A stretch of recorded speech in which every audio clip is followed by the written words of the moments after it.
परळी येथे सुरू असलेल्या ठिय्या आंदोलनास पाठिंबा दर्शविताना माजी आमदार माणिकराव कोकाटे यांनी आपण कुठल्याही पक्षाचे प्रतिनिधी म्हणून बोलत नसून किंवा कोणत्याही समाजाच्या विरोधात नसल्याचे सांगितले।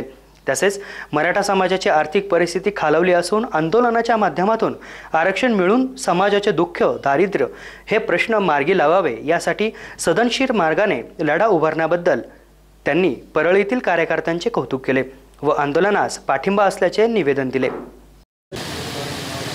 क्रांती मोर्चाच्या वतीने परळी येथे गेली 14 दिवस ठिय्या आंदोलनाच्या माध्यमातून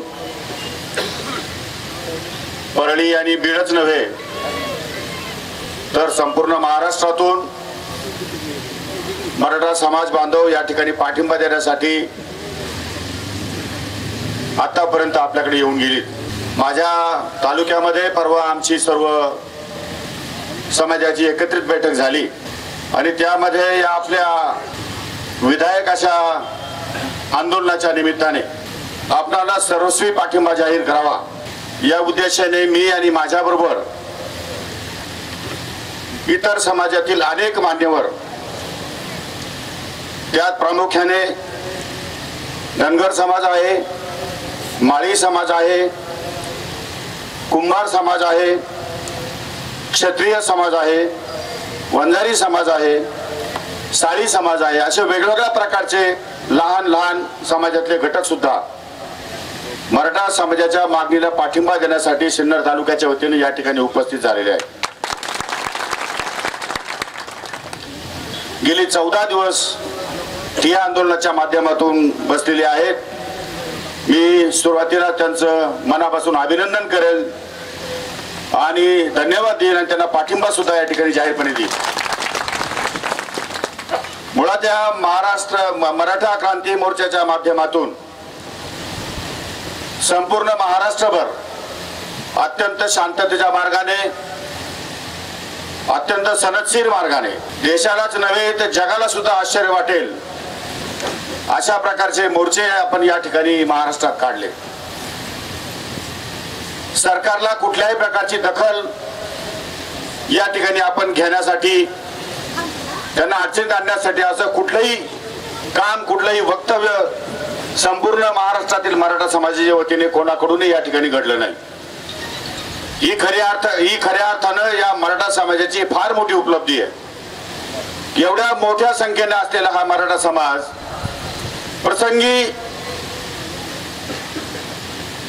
लढाई करण्यासाठी कधी मागे न हटणारा समाज, लढवय्या समाज,